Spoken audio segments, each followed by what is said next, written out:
Sa hindi inaasahan na pangyayari, bigla kaming napaluto ng lechon na itong baboy nga sana ay nakalaan pa para sa birthday ng bunso naming anak. For today's vlog, maaga pa nga lang, pinaasikaso na kaagad namin na maihaw at malechon itong alaga naming baboy. Ayaw na kasing kumain ng alaga naming baboy na ito nga sana ay nilaan namin sa susunod na buwan dahil birthday ng bunso naming anak. Binili talaga namin to ng biik pa at sa Disyembre nga sana to kakatayin. Pero magdadalawang buwan pa lang ito nga at na lechon na. Ito sana yung first time na magkakaroon ng lechon sa birthday ni Sayo. Dahil kadalasan talaga pag birthday ng mga anak namin, yung ginagawa namin, dinadala na lang namin sila sa Jollibee o kaya naman sa mga palaruan para mag-enjoy sila. Kaso si Sayon talaga, nagre-request talaga ng lechon. Kaya naman sabi ko mag-aalaga na lang kami para matupad yung request ni Sayon. Sabi pa nga sa akin ni Sayon nung sinasabi niya sa akin na gusto niya ng lechon. Ang sabi niya sa akin, "Mama, gusto ko ng sunog na baboy sa birthday ko." Tawang-tawa nga ako sa kanya pero para naman hindi kami mapamahal kaya naman bumili kami ng biik. Ayan yung itsura ng payag kapag low tide. Sobrang baba ng tubig dagat. Kitang-kita nyo yung buhangin. Pwedeng manguha ng mga shells dyan. Sobrang baba ng tubig dagat. Ayan. Kung makikita nyo, ngayon napakababa. Pag high tide naman, napakataas. Kami itong isda, ginamuhi balawis. Hala, grabe, ang daming isda. Ayan o, mga danggit. Ulos?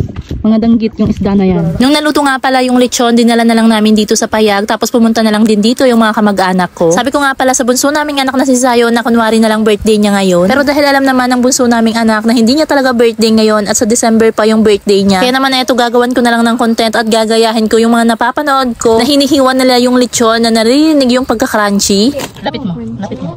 Tapos iwan mo lang. Tapos yan.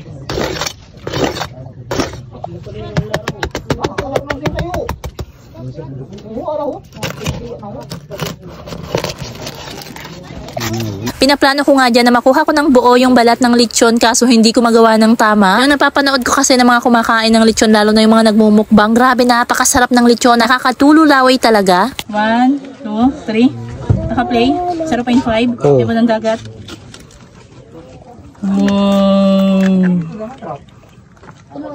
Napasok na. Dahil sabi ko nga magko-content muna ako, napakatyaga naman ng mga naghihintay bago kami makakain ng lechon. Sa totoo lang, ganito talaga yung realidad kapag gusto mong kumuha ng magandang video. Effort talaga kahit napakainit para makakuha lang ng magandang background. Tapos kahit napakainit din, gustong-gusto ko talagang gumagawa ng video dito sa likod ng payag dahil napakaliwanag dito, napakaliwanag nyo din itong makikita sa mga cellphone nyo. Oy Coke, baka naman meron nga din pala kami ditong dalawang 1.5 na Coke na baon dahil maganda din yan, masarap din yan ka-partner ng lechon. Pinalipat ko nga din pala ulit etong lamesa dito sa may harapan ng payag para makakuha ulit ako dito ng video. Hindi na nga pala kami nagluto sa bahay, bale eto na nga pala yung pananghalian namin, nagdala na lang din kami dito ng mga kanin. Dahil biglaan lang talaga to at wala sa plano kaya kanin lang talaga yung dala namin tapos etong ang lechon na pinakaulam na namin. Etong part nga pala na to, kumakain na sa loob dahil budol fight na nga lang din pala yung ginawa, pinauna muna yung mga bata. At sayang lang yung video ni Sayon hindi naka-play kaya hindi ko maipakita na sarap siya sa lechon. At hanggang dito muna ang aking mini vlog, yun lang, salamat, see you on my next vlog.